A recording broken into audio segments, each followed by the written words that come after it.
saksikan. Pada masa penjajahan Belanda, hiduplah seorang perempuan Jawa dengan adat ketat. Muncul satu nama yang berani melangkah maju, Raden Ajeng Kartini.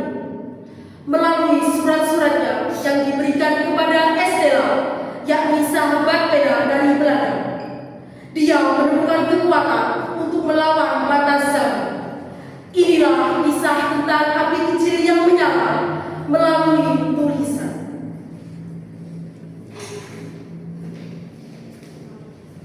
Mbak, kau lagi kepada sahabat Belanda itu? Ya, SDW membuatku merasa tidak sendiri. Semangat dan pikirannya serasa ahli dari dunia luar. Apakah dia begitu penting? Sangat penting. Dia membaca Tuhanku, mengirimkan buku aku. Bahkan dari dia, aku mengerti arti kebebasan. Apakah ayah tidak menentang temanmu itu? Tidak tahu. Sudah, biarkan saja, jangan urus dia. Duk, kau masih menulis surat untuk temanmu yang dari Belanda itu? Ayah, dia bukan orang asing ayah.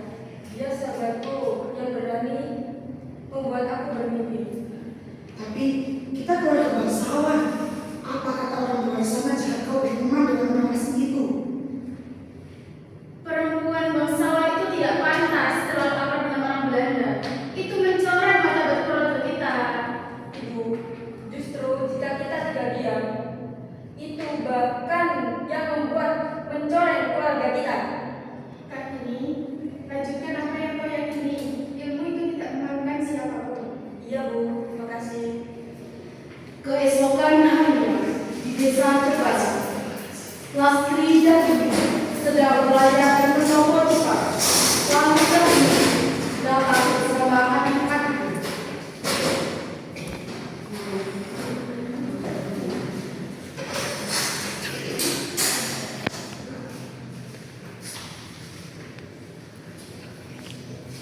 Dewi, apakah anak-anak sudah belajar dari papan yang aku berikan? Kami berusaha, tetapi karena guru kami tidak bisa. Ya udah, nanti sore datang ke pendopo. Saya, Kardina, dan Romini dan Bu Mening akan mengajar di sana. Baik, Bu. Kartini, terima kasih. Besoknya pendopo rumah Kartini meramai anak-anak. Kartini mengajar duduk dan ditemani oleh Ibu Mening.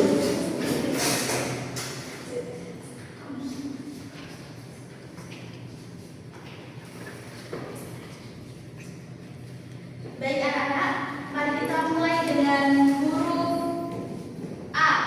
Seperti A. Bisa diulangi? A seperti anak. Bagus.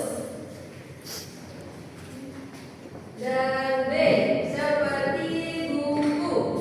Dan B seperti buku. Buku ini yang kelak akan menjadi jendela dari ilmu kalian. Bukan ini, kenapa perempuan harus belajar? Karena perempuan adalah ibu dari bangsa. Jika perempuan tidak belajar, maka bangsa ini akan jadi berpanjang. Terima kasih. Estella masih dengan koper kecilnya karena dia baru sampai di Jepang. Anak-anak, didata dulu ya, kita jadi dulu. Kartini, akhirnya kita bertemu. Aku datang dengan membawa izin khusus dari Belanda. Stella, apakah kamu benar-benar datang dari seberang laut? Tentu, surat-suratmu membuatku tak bisa terdiam. Kau harus tahu bahwa perjuanganku didengar di Eropa. Terima kasih Stella, kau memang sahabat terbaikku. Setelah itu, Kartini dan Estella di tengah kegiatan belajar mengajarnya, datanglah konfrontasi dengan Belanda.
Dunia butuh tulisanmu.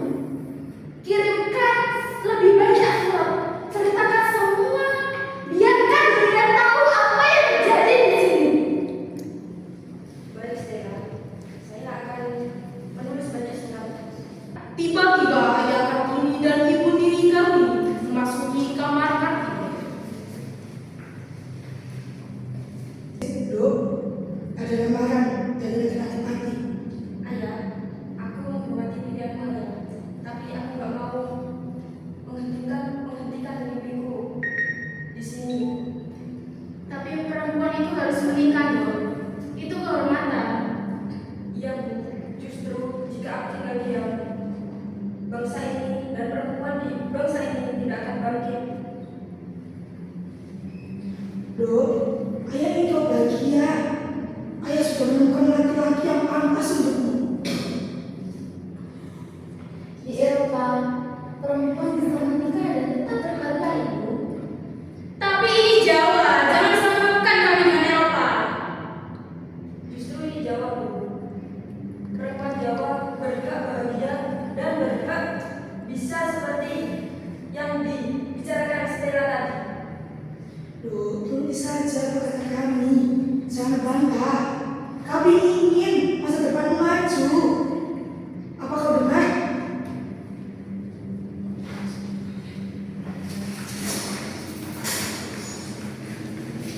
Aku bukan pahlawan. Aku hanya perempuan yang ingin bangsanya bangkit. Aku ingin perempuan yang bisa menulis, membaca, dan berpikir. Aku ingin perempuan yang rakyatnya hidup tanpa ketakutan. Jika disuruh menulis 1000 surat, aku akan menulis. Jika disuruh melawan adat yang mengurung, akan ku lawan dengan pena. Karena aku percaya habis gelap terbitlah terang.